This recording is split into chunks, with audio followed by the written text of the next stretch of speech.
আমরা নিজেদের শরীরের প্রতি একদম যত্নশীলী না, পুরোটাই উদাসীন। এখন চুলে স্পাইক মারা, বডিতে স্প্রে মারা, একটু গায়ে সুগন্ধি সাবান মাখা, এগুলোতে যদি আপনার হচ্ছে যে শরীরের যত্ন নেওয়া বোঝেন, তাহলে পুরোটাই ভুল। শরীরের যত্ন নিতে হবে একদম ভেতর থেকে। উপরে এত সুন্দর দেখিয়ে এত মাঞ্জা টাঞ্জা মেরে তো লাভ নাই। আপনি ভেতর থেকে অসুস্থ হচ্ছেন বা অসুস্থ হয়েছেন, এইটা হচ্ছে মেন।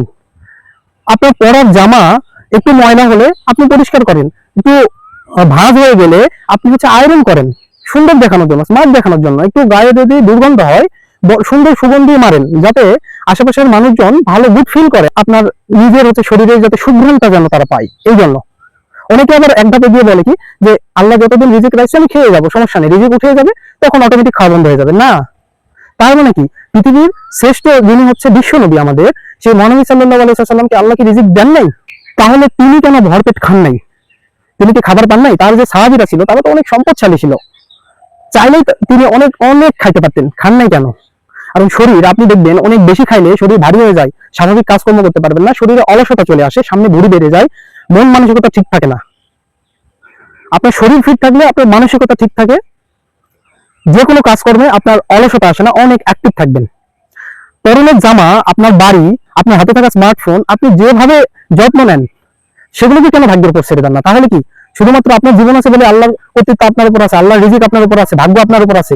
তিনি চাইলে যেটা হবে হবে, আপনার নিজের কোনো দায়িত্ব নাই আপনার শরীরের উপর। আল্লাহ যে আপনাকে শরীর দিয়েছে, আমাকে যে শরীর দিয়েছে, আমাদের নিজেদের কোনো দায়িত্ব নাই আমাদের শরীরের উপর, পুরোটাই আল্লাহর। তাহলে আপনার গায়ের জামা ময়লা হলে কেন আপনি পরিষ্কার করেন? আল্লাহর উপর ছেড়ে দিন, ভাগ্যের উপর ছেড়ে দিন। আপনার কেন হচ্ছে মোবাইল কিছু হলে ঠিক করতে দেন? ভাগ্যের উপর ছেড়ে দেন, রেখে দেন, যদি ঠিক হয় এমনি অটোমেটিক হবে।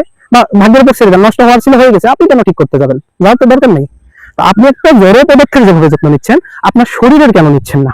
এটা প্রশ্ন। নিজেকে করেন, নিজে নিজে জানুন, নিজেকে জানুন, নিজের শরীরের যত্ন কিভাবে নিতে হয় একটু বিস্তারিত জানুন।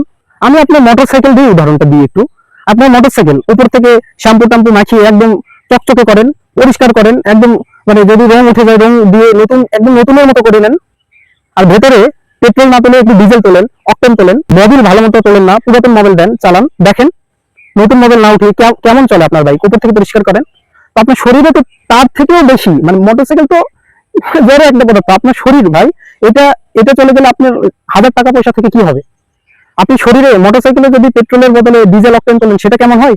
আপনার শরীর ভালো গুড খাবার চাই, যেটা আপনার শরীরের জন্য স্বাস্থ্যকর, সেটা না দিয়ে আমরা যদি সবসময় বাজে খাবার দিই, যেটা শরীরের জন্য মানে উপযুক্ত না, তাহলে শরীর একটা সময় একদম ধীরে ধীরে ধীরে ধীরে বন্ধ হয়ে যাবে, শরীর অকেজ হয়ে যাবে, বিভিন্ন শরীরের যে ফাংশন গুলো কাজ করে একটা একটা একটা করে ধীরে ধীরে কাজ করা বন্ধ হয়ে যাবে।